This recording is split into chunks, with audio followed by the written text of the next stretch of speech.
Welcome, ladies and gentlemen, to another edition of the DFS Hockey Report. It is Tuesday, October the 14th. I hope all of our fellow Canadians had a very nice Thanksgiving. Happy Thanksgiving to you, Zach. A little delayed here, or belated, but happy Thanksgiving. Hopefully the weather in Edmonton is as nice as it was here. Just an absolute gorgeous weekend in southwestern Ontario. How about you?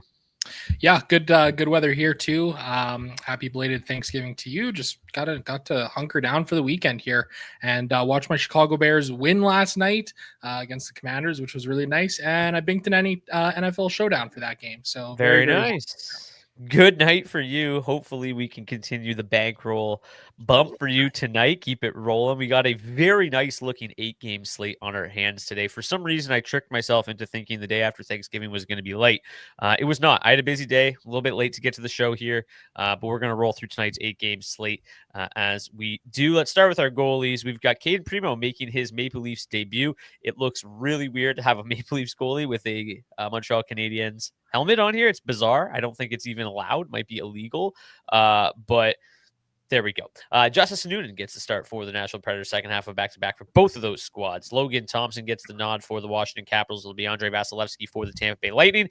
The Lightning went with Jonas Johansson yesterday, so second half of a back-to-back for them. Igor Shesterkin gets the nod. Red hot Igor Shesterkin, I should say, gets the start for the New York Rangers. It's going to be the not-so-red hot Stuart Skinner for the Edmonton Oilers. Sam Montembeault for the Montreal Canadiens.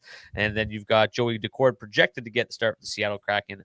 He's been excellent early in the season.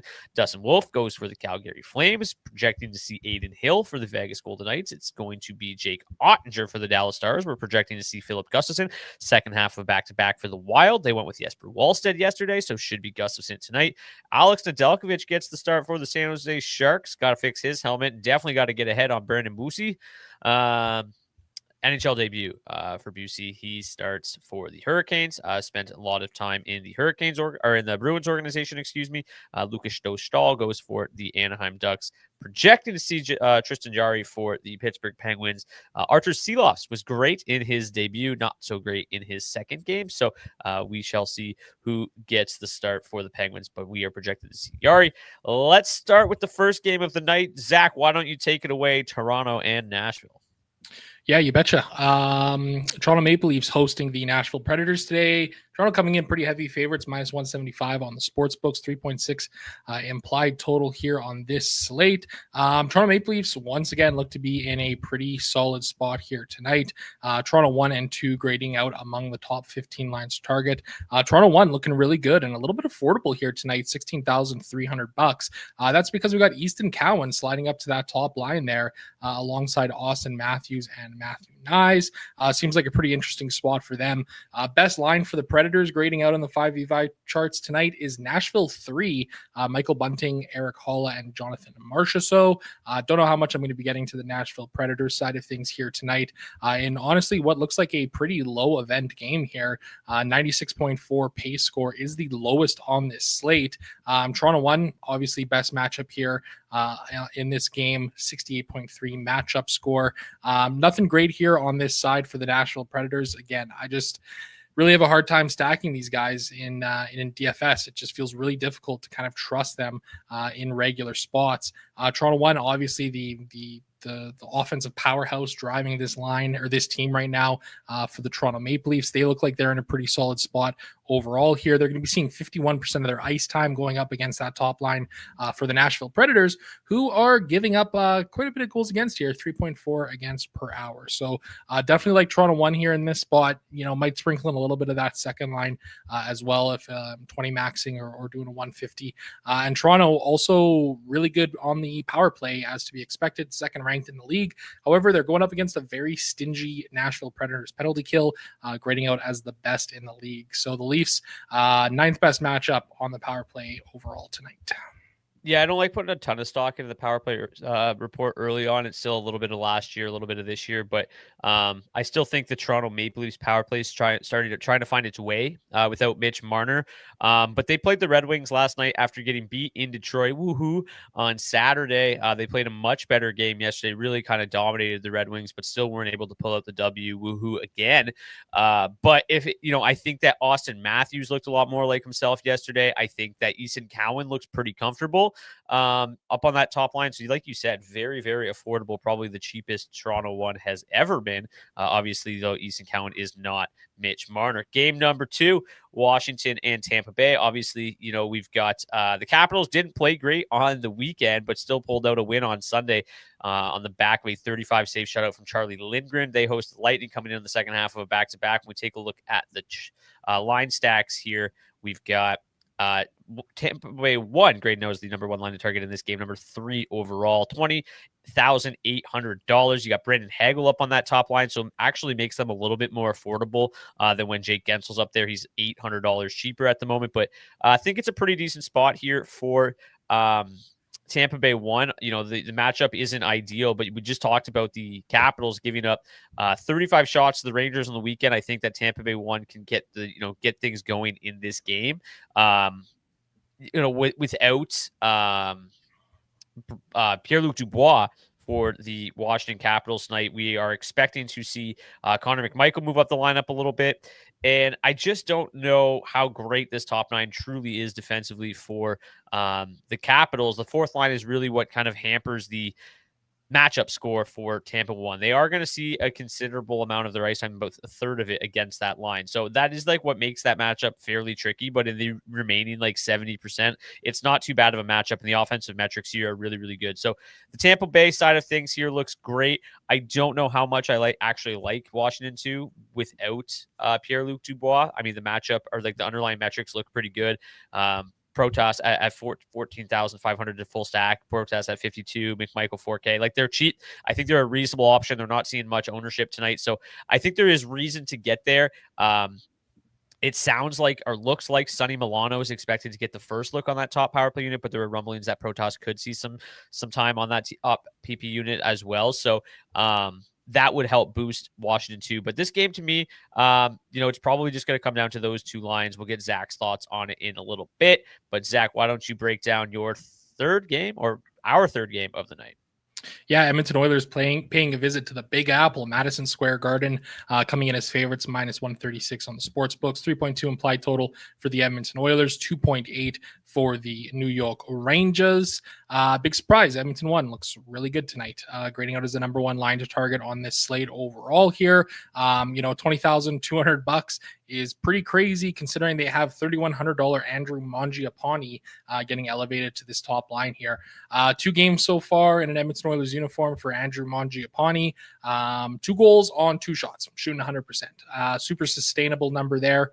Jokes aside, would like to see some shot volume from him because for as much as he's paying off for his goal scoring here, that's obviously not something that is going to hold for a very long time. However, interestingly enough, he's looking to become the first Edmonton Oiler or the second Edmonton Oiler to score 3 goals in his first 3 games. Some guy named Thomas McCutcheon did it in 1987-88, scored 4 goals in his first 3 games with the Edmonton Oilers and only ended up playing 9 games for the Oilers that year. Hopefully Mangiapane plays with this Oilers team for a little bit longer than that. I think I would like that. Edmonton 2, I think, is in a pretty interesting spot here tonight. Not grading out super well on the 5v5 charts, but we've got Jack Roslovic making his Edmonton Oilers debut here up on this second line alongside Matt Savoy and Ryan Nugent-Hopkins. Super cheap to stack these guys, $11,100. And they have a very good matchup score here, or at least the best matchup score in this game.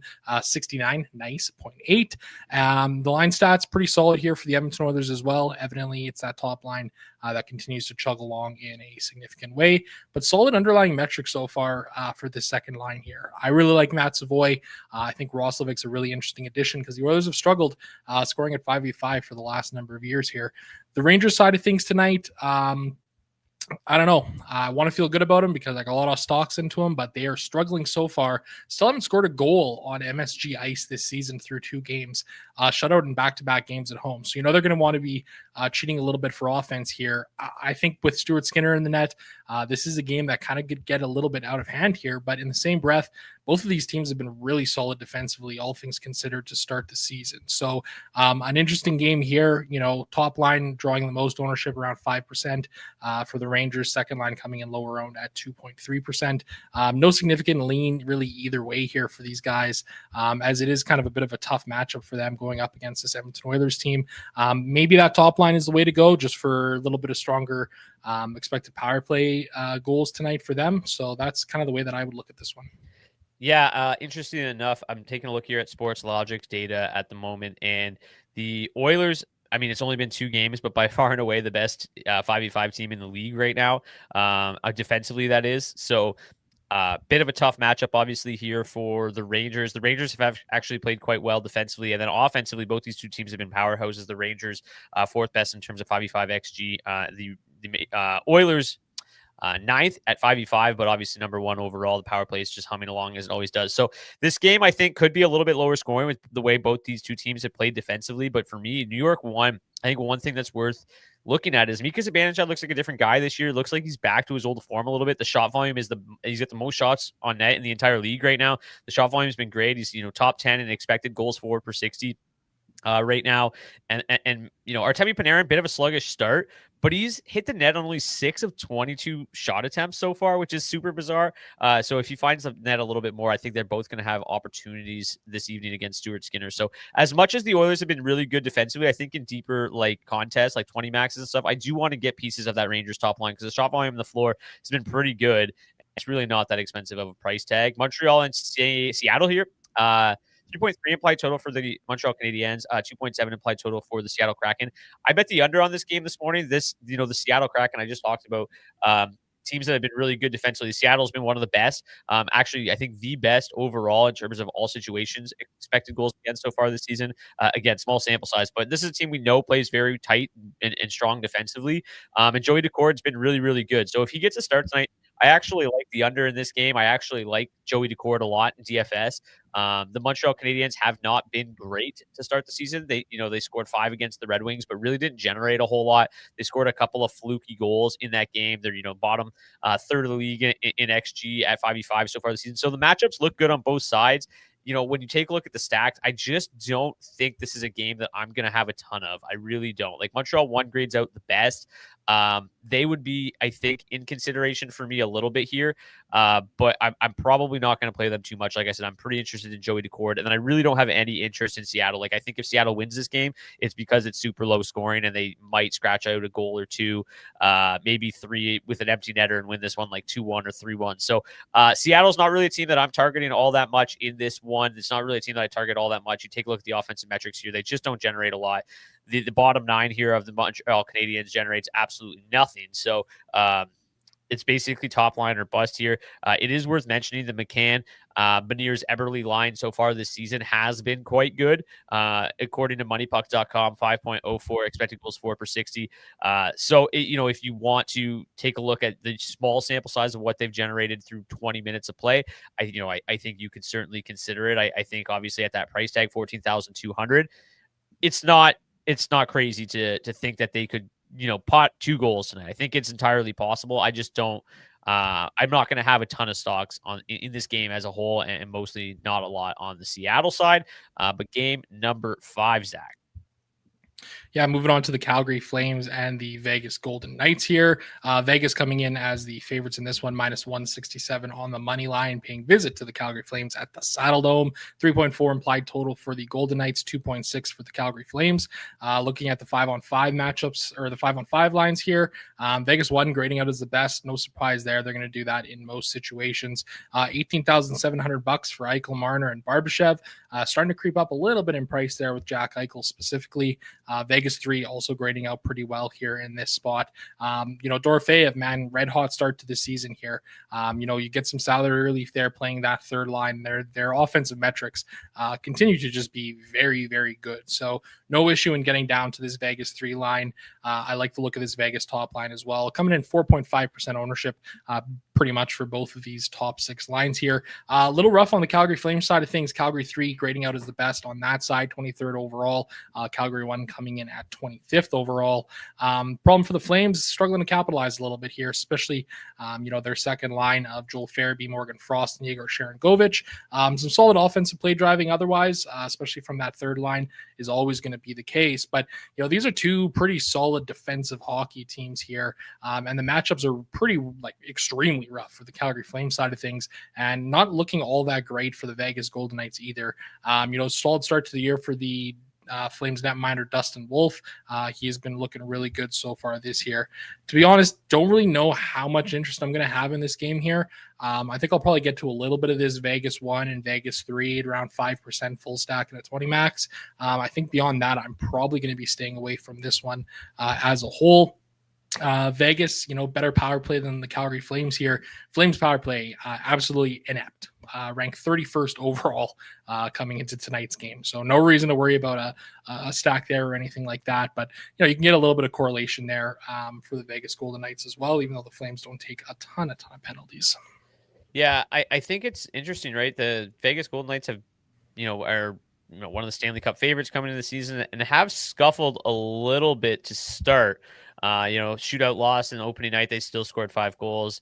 They, eke out an OT win against the Sharks and then lose to the Kraken in overtime. So, a bit of an interesting start. The underlying metrics don't really suggest that this is a super high potent offense. I think that as things continue to evolve, especially Mitch Marner, continues to get more comfortable, things will probably get better. But so far, it's been pretty ugly outside of Pavel Dorofeyev. So Dallas and Minnesota is up next. The Wild, as I mentioned at the start, coming in on the second half of a back-to-back. The Dallas Stars sitting there waiting, licking their chops. The Dallas Stars, we had somebody talking about it in the Discord. I can't remember who posted it, but stacking them in DFS is hilarious because they kind of have 6 amazing forwards, and then they kind of just rotate playing with each other.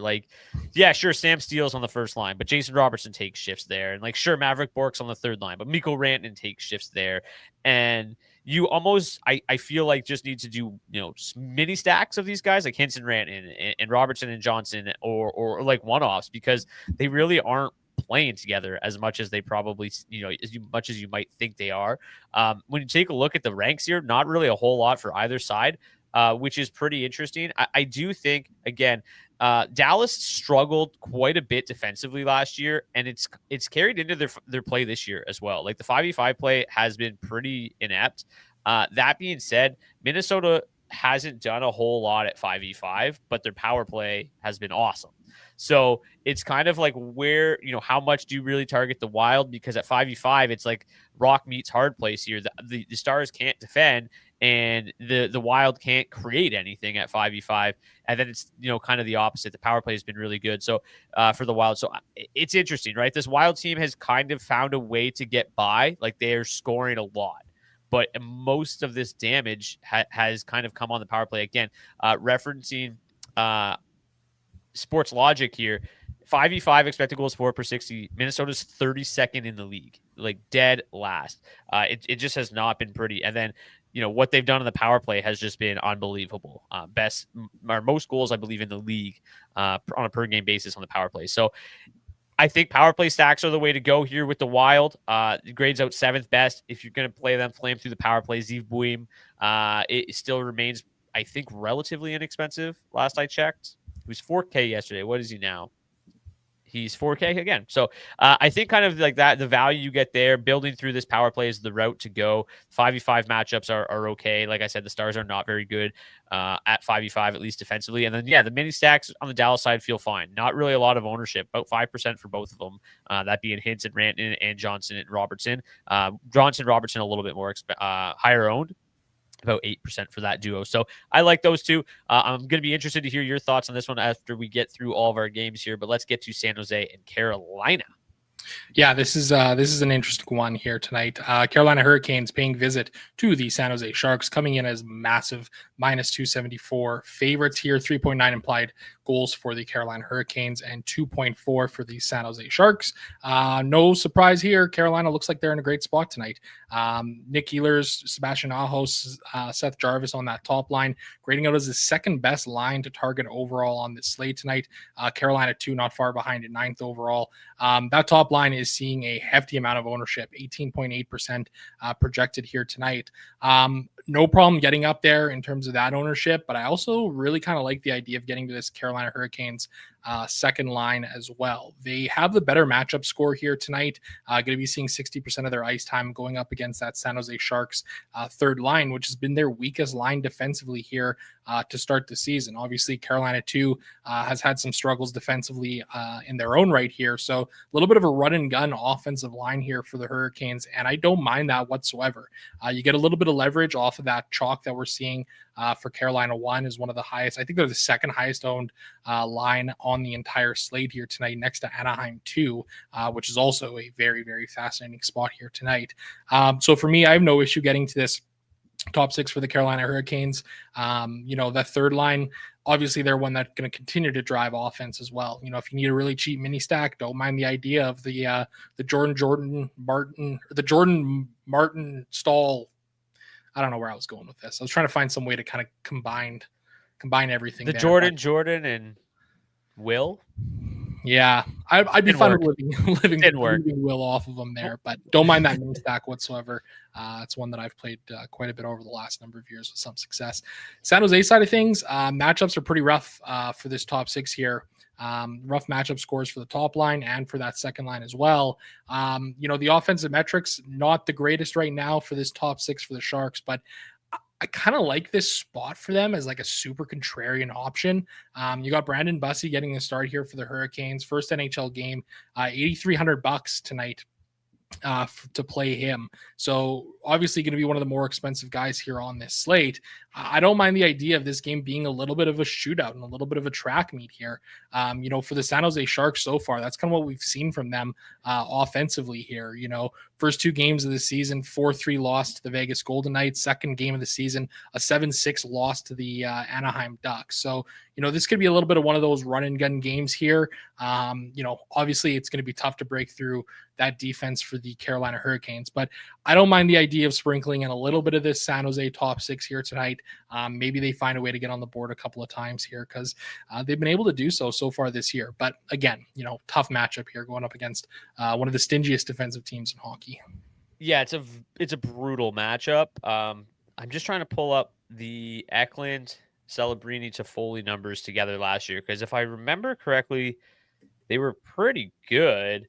And they're getting back together tonight after not being together to start the season. Let me just pull them up here really quickly. If it wants to load, that'd be splendid. They were quite good. 2.9 expected goals for per 60, 31 scoring chances, 11 high danger. So those 3 getting back together is pretty interesting. Michael Misa making his NHL debut at $3,400. He's going to see second power play unit time. Just an absolute stud offensively. That would be the other line that I look at if I'm going to San Jose. But man, I really like Carolina too tonight. I know I'm supposed to wait to the end here, but they've been awesome. I said countless times this preseason, I can't wait to see what it's like to give Andrei Svechnikov a real center. And Logan Stankoven through a couple of games has looked really good. They're generating 4.9 expected goals for per 60, 45 scoring chances, 18 high danger. Again, small sample size. But what we've seen early on has been really, really impressive. And at 14,400, I mean, that line is easily one of my favorite values on the night. Speaking of values, Anaheim and Pittsburgh. Anaheim, 3.4 implied total, -134 home favorites against the Penguins tonight.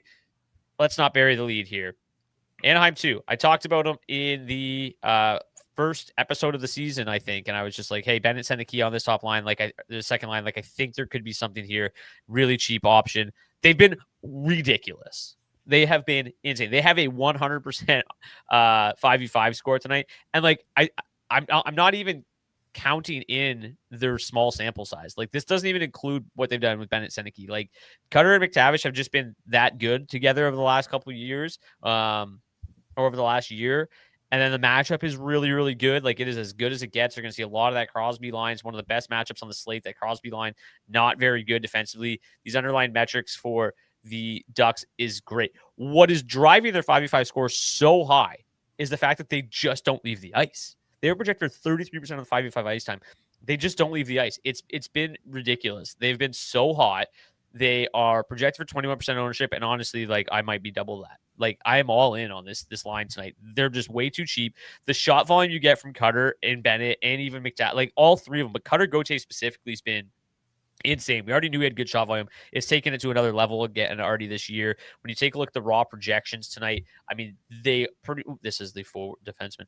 Raw projections in terms of value tonight. Cutter, best value forward on the slate. Mason McTavish, fourth best value forward on the slate. And then Bennett Seneke, the eighth best value forward on the slate. Like, it's hard to pass up this kind of value.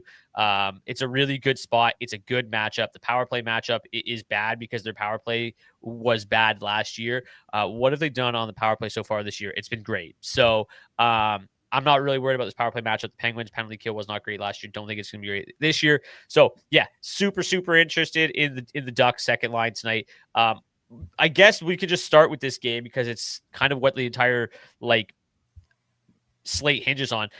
How do you feel? Like, I think Leo Carlsson's looked really good thus far. Like, I kind of like getting to the other parts of Anaheim as well to try to, get some leverage on the field, because if Anaheim one's the one that goes off in this game, then it's like, okay, all of a sudden you're in a good spot.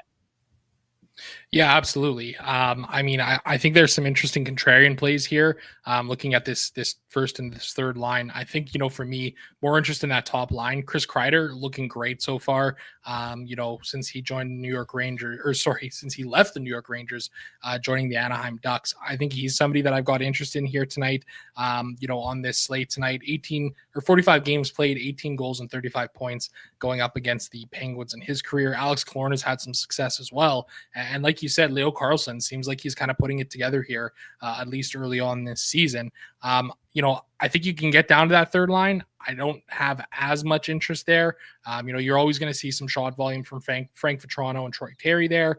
A little bit of correlation on the top power play unit with Mikael Granlund as well. I think that's a little bit interesting here tonight, but in the same breath, Anaheim's power play kind of stunk so far. So I think this one's really interesting, and I also don't mind the idea of getting just to the other side of this game too and attacking this Penguins top line here. This line as a whole projected for just 7.5% ownership. The power play looks like it's in a great spot here. Pittsburgh won, continuing to chug along well.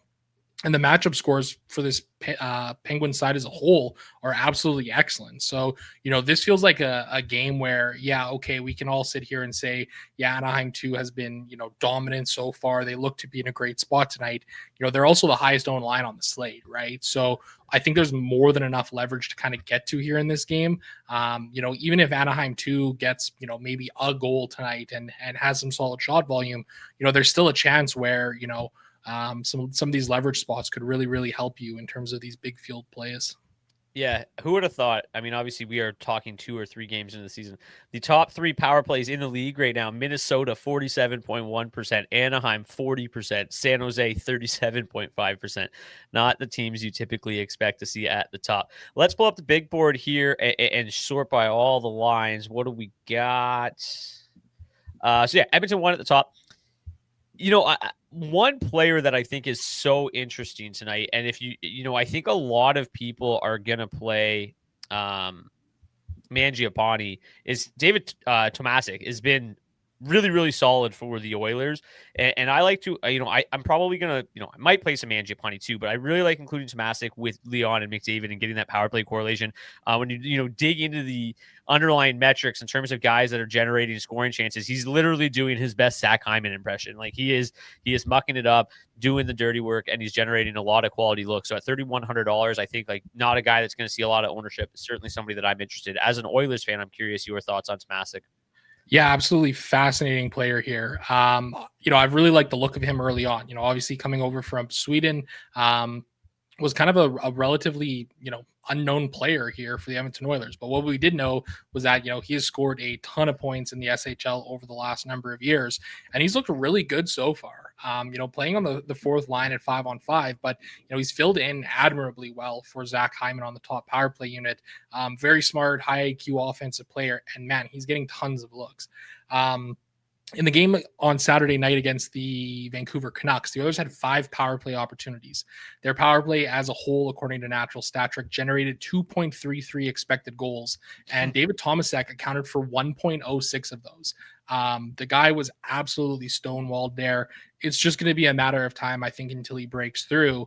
And even, guys like McDavid and Draisaitl were still giving him props on the bench, after those power play chances, because Thatcher Demko was absolutely just stonewalling him. So I like the idea of getting to Tomasek as well here tonight. Like, I think he's a really interesting, super low owned play here, coming in at 3.1%. If he finds a way to score on the power play with McDavid and Draisaitl, that's a guy who could really help separate you if Edmonton 1 ends up going off near the top of these bigger contests. According to Sports Logic, he averages the most inner slot shots per game in the NHL so far this season. So, again, not a super big sample size, but doing his best Zach Hyman impressions. 2.5 inner slot shots per game is definitely where you want to be. Carolina 1, I agree, like super high owned, but a super great spot. I like Carolina 2 as a value. Tampa Bay 3 is seemingly going overlooked a little bit tonight. I think that they're in a good spot to come in super low owned and potentially, have a big night. Montreal 1, I'm curious. Like, obviously, I'm pretty low on that game. I think that, under is going to hit, and I hope it does. But where are you at here with that Montreal-Seattle game? Yeah, I guess I've got a little bit of interest in this top line for Montreal. I was playing around with the Roto Grinders optimizer today, and it was giving me some Montreal 1 here. Obviously, the offensive metrics are great for them. 92.4 offensive score. The matchup is really solid here. But, we've seen the Seattle Kraken be a really stingy defensive team for a while. And granted, it's not really been the case here so far this season. I think they're low enough owned that I'm okay getting there. They're grading out as the 4th best line to target on the slate overall. Am I going to go necessarily over the field here on Montreal 1? No, probably not. But I'm totally fine with meeting them where the field is at like 5% here. Could they smash? Definitely a possibility. They've had success this top line against Seattle so far as well. 8 games played for Suzuki and Cole Caulfield against the Kraken, 8 points for Suzuki, 5 for Caulfield. Slavkovsky, 5 points in 6 games played against Seattle. So, they've gotten there offensively before. Are they going to have enough to be able to really break through here? I'm not sure, but at $18,200, I'm fine taking a little stab on them here and there. You're on mute, Brock. Like I said, I was about 5-10% on Montreal 1 probably tonight. But man, like Seattle, 3-1 win against the Ducks, who are apparently the highest flying offense of all time, and the Kraken 2-1 win over the Golden Knights in OT. So they've held both their opponents, to 1 goal in each of their first 2 games. Anaheim 2 comes in 5th. Pittsburgh 1, I agree. I think it's that game has the makings of just being an absolute shootout. I want both sides of the puck, and I'm pretty surprised at how low owned Pittsburgh 1 is. I think the Ducks have done a pretty admirable job defensively. Obviously the game against the Sharks was a bit of a barn burner, but they've done okay, for who's on that roster. But the Penguins, man, 27th in the league in terms of expected goals against per 60 at 5v5 in the early portions of the season. So a team that certainly is exploitable, and that game could turn into fireworks. We already talked about Toronto 1, really nice spot here with that price tag. Where are you at here in terms of some of these other value options? Like, you've got Washington 2, you've got, everyone's going to be clicking on Anaheim 2, but who are your other ones? I really like Carolina 2 as probably my second favorite. Who would be your kind of second favorite after Anaheim 2? Yeah, Carolina 2 looks really good. For me, I'm okay with playing this Edmonton 2 line. I mentioned them earlier here. You got Jack Roslovic making his Oilers debut, a little bit of a revenge game narrative there. I don't mind that option whatsoever. Beyond that, I'm not really sure. I think I'm okay maybe taking a stab on Washington 2 here tonight with Connor McMichael. McMichael's another guy I was getting to in some optimizer stuff here today as well. Projecting for just 3% ownership. I don't necessarily love the spot here, for the Capitals. But I mean, you take a look at the line stats for that second line, if you can pull them up, Brock. 3.9 goals for per hour, a 91 offensive score. They're the best looking offensive line, at least statistically here tonight for the Washington Capitals. And not that it's saying much, but a 27 matchup score is the second best on the Capitals next to their fourth line. We're obviously not playing Washington 4 here tonight as they go and pop off and score 2 goals against the Lightning for whatever reason. But I think I'm okay getting a little bit of this Capitals side here. Same sort of a thing with Montreal 1. They grade out in a good spot. Washington 2's 8th best overall on the slate here. Projected for low ownership. I just don't know if I'll go much over that. Yeah, I think what's interesting, so Montreal, in a tough matchup where maybe Washington isn't. Tampa has not necessarily been very good defensively so far this season.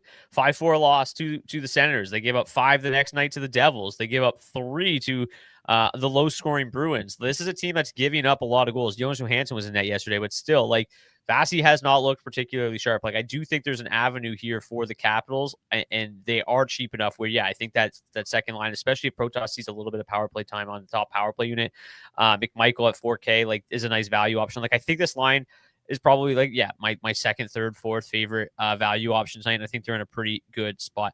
One team that you didn't get a chance to talk about before we move on to defensemen and goalies here, Minnesota. The power play has been insane. What are your thoughts there, in terms of trying to target this wild offense that just does absolutely nothing at 5v5, but once they get that man advantage, boy, look out. Yeah, and you kind of talked about with them too, Brock. I think that's kind of the way to attack this wild team right now. Some going through the mini stack options, you can pair Zeev with a Kirill Kaprizov, a Matt Boldy, a Joel Eriksson-Ek. Probably wouldn't do that with Vladimir Tarasenko here, but that's kind of the way that I look at it. We know where the offense drives through this Minnesota team. It's through Kaprizov, it's through Boldy, it's through Eriksson-Ek. I've been full stacking Minnesota 1 here a little bit early on this season and hoping that, Marco Rossi is kind of going to really turn a corner offensively here. It doesn't really feel like that's kind of been the case. I kind of feel like I've been left holding the bag a little bit here so far. But, when you got Kaprizov, Boldy, and Eriksson-Ek out there, it's pretty easy to funnel the offense through those guys, right? And this Dallas side of things, it feels a little bit gross. In the same breath, I don't hate the idea of getting to a little bit of this Stars side of things, and just kind of maybe focusing around this Dallas Stars power play. Coming in with the 6th best matchup here tonight on the man advantage. Roope Hintz, Mikko Rantanen, Jason Robertson, all point per game players against the Minnesota Wild in their career. So, that's a potential avenue to go there in what looks like a pretty low owned spot on this Dallas side of things. Just to give him a little bit of credit. Vladimir Tarasenko, 3 assists, 7 shots on goal, all 3 assists coming on the power play. Surprise, surprise, so far this season. But I agree that he's not probably the optimal player to stack as a mini stack with Zeev. But if you wanted to save a little bit of salary, he hasn't been terrible. Sorry, go ahead. And I was just going to say, too, you could go, Eriksson-Ek, Tarasenko, and Zeev, and you get a little bit of salary relief there as well with Tarasenko, too. So don't hate that idea now that you mentioned that. They got the best matchup of the group, too, right? 71.4 best matchup in that game. Underlying metrics, not great, but that's the Dallas, or that's the Minnesota Wild at 5v5 for you. Okay, let's get to the defensemen and the goalies. I think there's a lot of really good defenseman options tonight that I'm certainly looking forward to playing.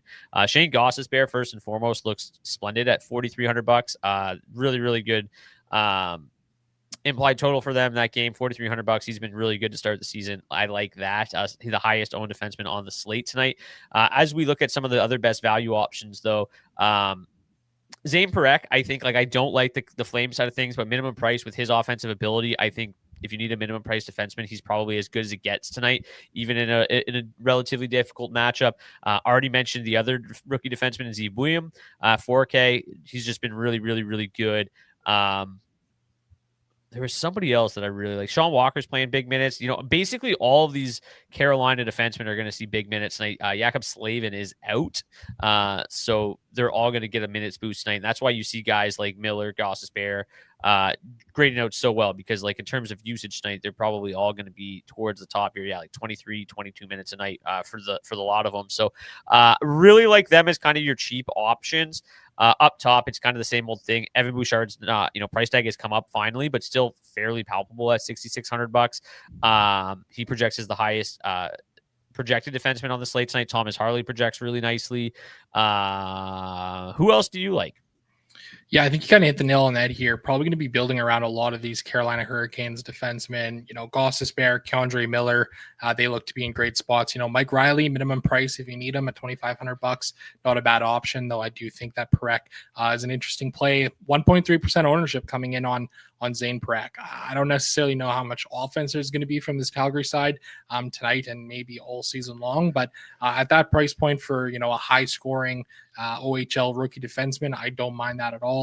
Adam Larson seems to be in a decent spot here at $3,600. I think he's a guy that I'll get to a little bit as well. Solid block volume for him so far this season, 7.9 blocks per hour of ice time. Zeke Bouillem, 4K. We talked about him a little bit. Jake McCabe, $3,100. I don't mind sprinkling him in. Sean Walker, you talked about him. He's a guy that I've mixed into my lineups pretty well so far this season. And haven't minded him whatsoever. Two more quick shouts here for cheaper defensemen: Eric Cernak, $2,600, and Ryan Lindgren at $2,700. Really solid floors to start the season with lots of block volume for these guys. I think they're both viable plays here on this slate tonight too, with both of them playing on the second pairing for their respective teams. Richard says, do you guys typically spend up for defensemen or more on the value side?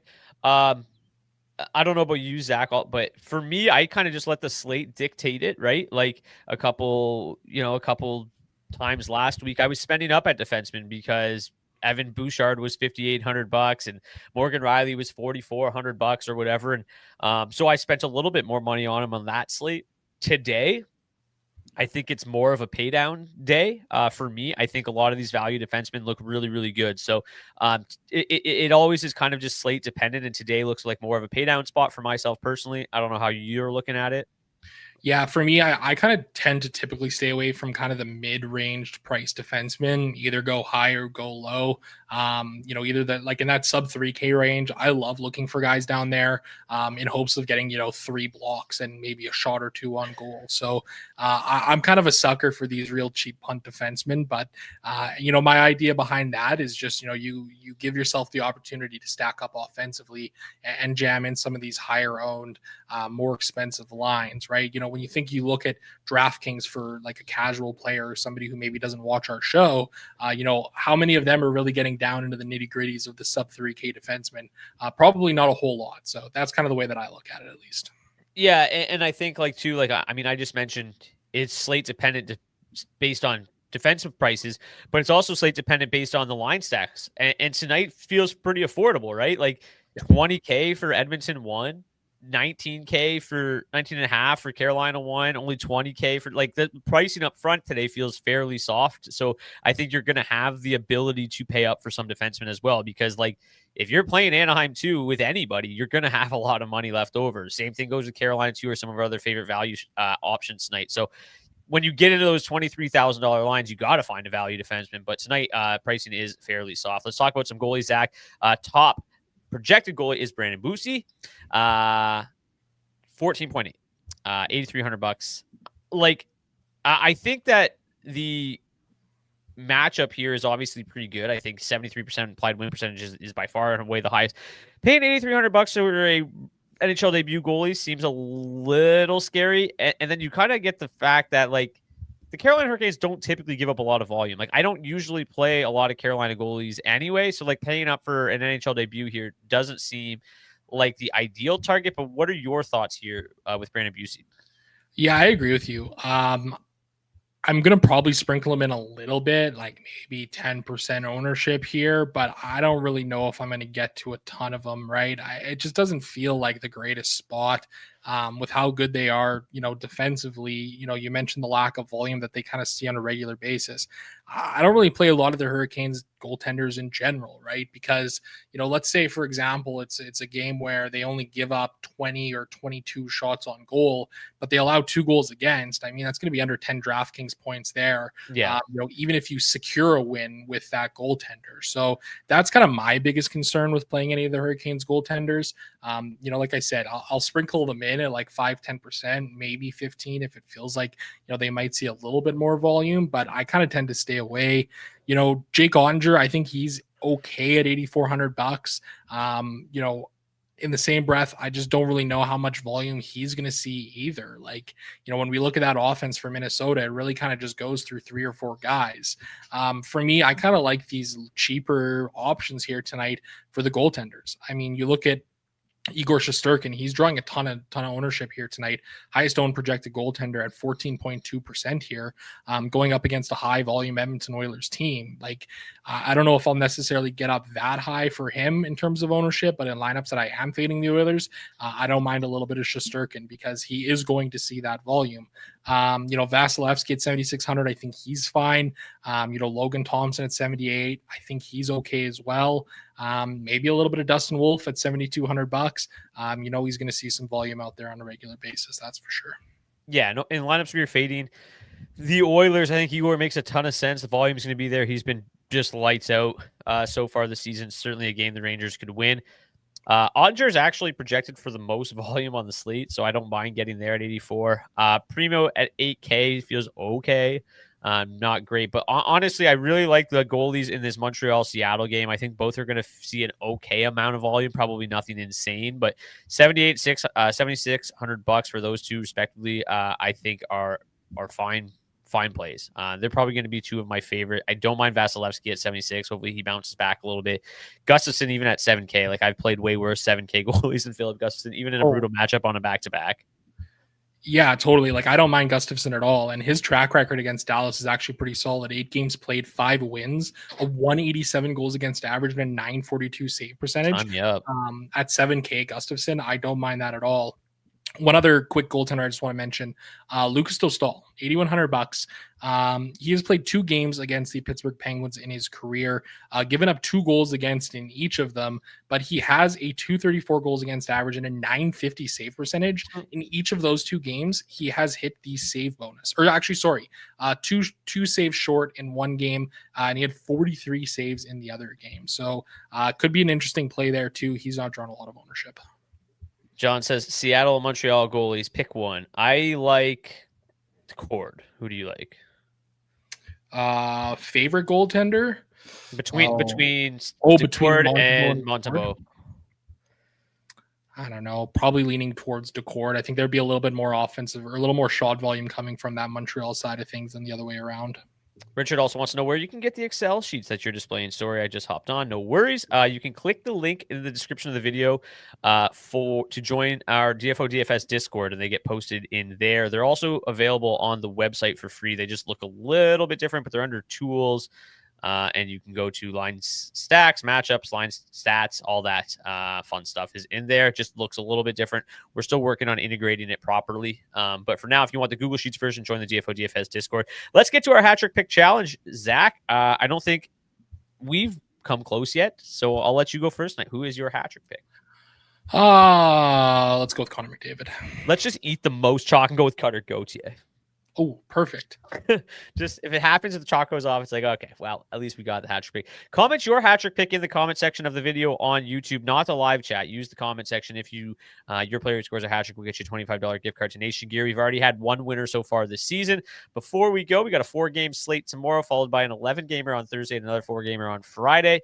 Shout out to our friends at rotogrinders.com for providing projected ownership for today's slate. If you want to join RotoGrinders Premium, you can click the link in the description of the video on YouTube. Take everything you learned on today's show, put it in their lineup optimizer, and build some winning lineups tonight. Also, feel free to get $20 off Action Network Premium.